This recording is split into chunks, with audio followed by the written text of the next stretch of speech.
Okay, now let's work on our tomatoes. Let's take our trusty can opener, pop open one of these cans, and what we're going to do is work it through the food mill. So you take your whole can of tomatoes, you got your whole tomatoes, you've got your juice, and you plop it into your food mill.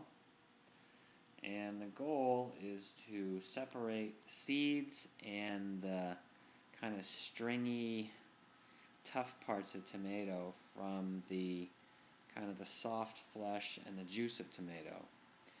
And you can guess which of the parts that we want and the parts that we want to compost or feed to our chickens. So you just work the handle of the mill around in a clockwise direction, and what happens is that the pressure from this top spinning disc on that disc with the holes in it by way of the spring in there will gradually push the good stuff down and keep the bad stuff in the food mill.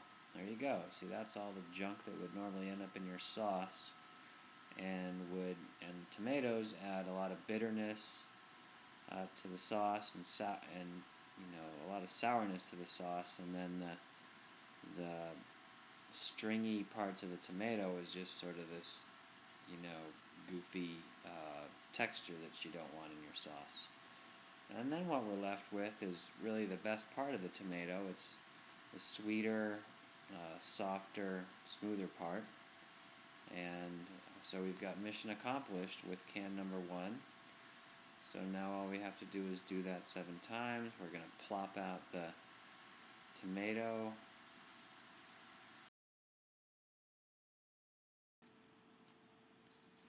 Now we're going to make our herb bundle. It's pretty simple. What we're trying to do is tie together our parsley, our thyme, and oregano in a pretty tight bundle with some butcher's twine so that it doesn't come apart in the sauce. You want to use butcher's twine because you're basically putting the string in your sauce, and normal string will have a bunch of harmful chemicals that you probably don't want to be eating.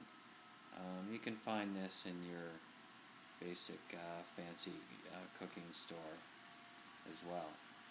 So we cut off about 1.5 feet, 2 feet.